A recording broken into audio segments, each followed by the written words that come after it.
नमस्कार, news top 9 मध्ये आपल्या सगळ्यांचं स्वागत। मी निखिला। सुरुवातीलाच आपण पाहणार आहोत आज राज्यसभेचे उमेदवार जाहीर करण्यात आलेले आहेत। कोण आहेत ते उमेदवार आणि त्यावर आलेल्या प्रतिक्रिया आपण पाहूया।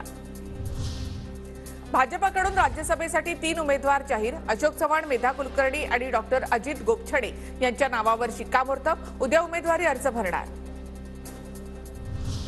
राज्यसभेसाठी शिंदेंच्या शिवसेनेकडून राज्यसभा उमेदवाराची घोषणा। काँग्रेसमधून आलेल्या मिलिंद देवरा यांना उमेदवारी जाहीर।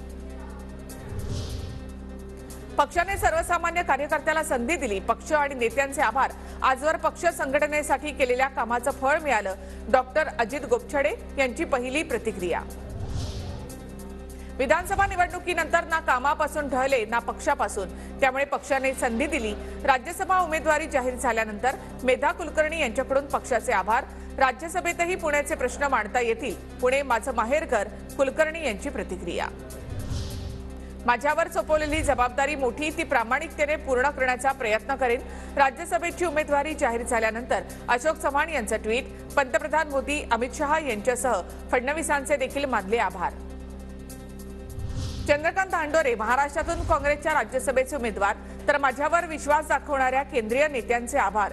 चंद्रकांत हांडोरे यांची प्रतिक्रिया। प्रफुल्ल पटेल राष्ट्रवादीचे राज्यसभेचे उमेदवार। सुनील तटकरे यांची घोषणा। पटेल खासदारकीचा राजीनामा देऊन उद्या उमेदवारी अर्ज भरणार। राज्यसभेवर विचारवंत अभ्यासू लोकांना पाठवलं जातं। पार्थ पवारांना पाठवल्यास तो निर्णय अजितदादांचा व्यक्तिगत, रोहित पवार यांचा टोला। राज्यसभेची निवडणूक बिनविरोध होणार। भाजप प्रदेशाध्यक्ष चंद्रशेखर बावनकुळे यांची घोषणा। तर सर्वांकडे पुरेसा कोटा, चुरस निर्माण करण्यात तथ्य नाही असं वक्तव्य।